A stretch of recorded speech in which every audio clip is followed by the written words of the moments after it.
Hani olsa şeyleri çeker.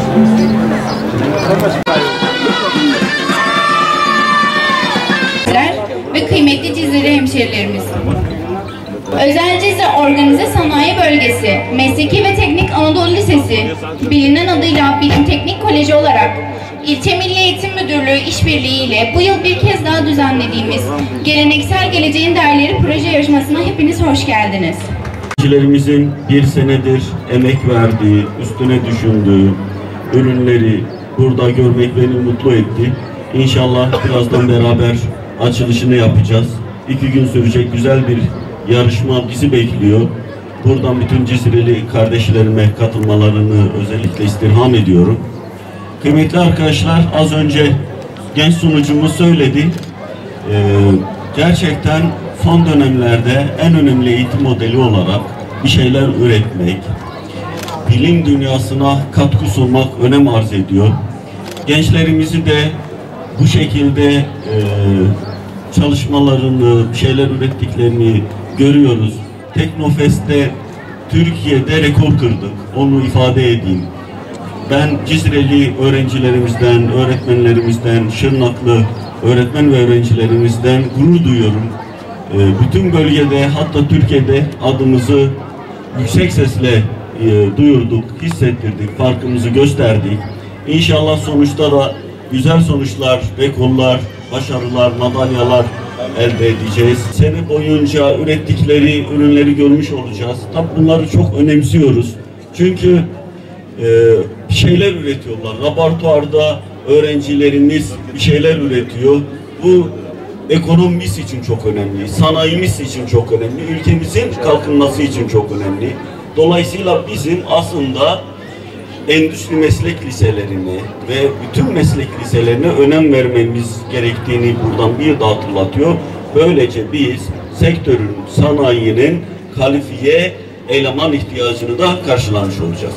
Ben emeği geçen okul müdürümüze, idarecilerimize, öğretmenlerimize ve herkesten önce de emek veren öğrencilerimize buradan şükranlarımı sunuyorum, başarılar diliyorum, hayırlı uğurlu olsun.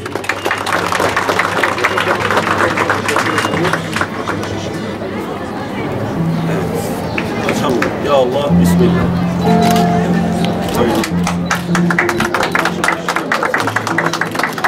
Bir dakikada özetleyelim.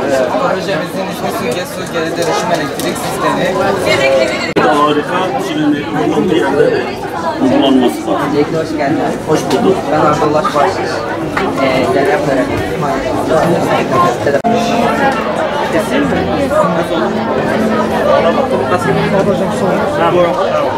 Özellikle proje sunumundaki kaynakçılar da şimdi ben projeyi açtığım zaman kaynakçılar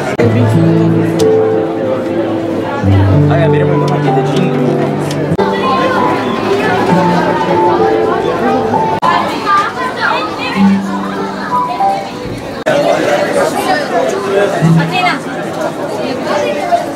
Oldu mu?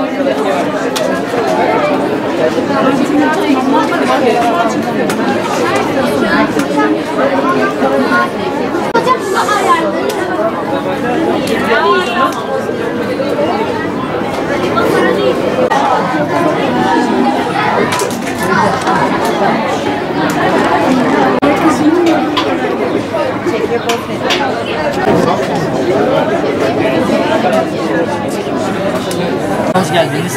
Projemizin amacı yoğun trafikten yararlanmak ve yenilenebilir enerjiyi gündelik hayatta çoğaltmak. Projemiz ise arabaların oluşturduğu yüksek rüzgarla pervaneleri döndürmek, pervaneleri daha güzel döndürmek, pervanelerin oluşturduğu elektriği fileye depolamak ve ek olarak da güneş paneliyle oluşturduğumuz elektriği güneş fileye depolamak.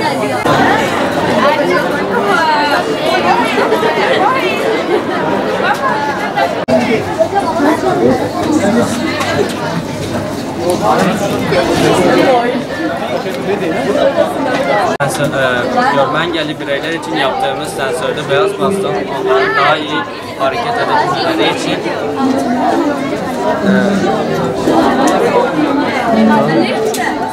engelli bireylerin daha iyi hareket etmeleri için parçalar ekledik. Bu parçalar Arduino, pil yatağı ve mürekkep ve sensörle içermektedir. Cisimler bir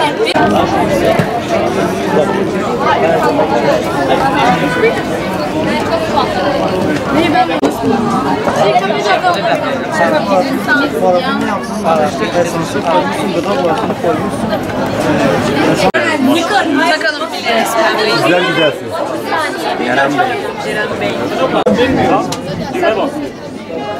Bakın gençler. Ben Kemal Bağcı, Cizre Bilim Teknik Koleji yöneticisiyim. Her yıl geleneksel hale getirdiğimiz Geleceğin Dahileri proje yarışmasını bütün ortaokul ve liselerimizin katılımıyla Cizre Sanat Sokağı'nda sergiledik. Yaklaşık 50 projeyle okullarımız yarışmaya katılacaklar. Yarışma tümüyle bağımsız Şırnak Üniversitesi jüri üyelerimiz tarafından değerlendirilecek ve bu değerlendirme sonunda öğrencilerimize ödüller dağıtılacak. Buradaki amacımız öğrencilerimizin mesleki eğitimini ön plana çıkartmak ve öğrencilerimizin bilişsel, gelişimsel artı özgüvenlerini artırmak. Buradaki projeler halka açık bir şekilde sergileniyor. Burada bakanlığımızın da öngördüğü mesleki eğitimi biraz daha ön plana çıkartmaktır. Çok güzel projeler var. Buradaki projelerdeki öğrencilerimizde ve ayrıyeten katılan öğretmen ve öğrencilerimize de canı gönülden teşekkür ederiz. Programımız 2 gün boyunca sürecek ve bütün ortaokullar projelerini tanıtacak halka açık bir şekilde. Burada çok farklı projeler var. Buradaki projeler öğrencilerimize hem özgüven kazandırıyor hem de öğrencilerin bakış açılarını, ufuklarını genişletiyor. Amacımız bunu daha geniş kapsamlı bir şekilde yapmak ve bunu yaptığımız için de mutlu ve gurur duyuyoruz.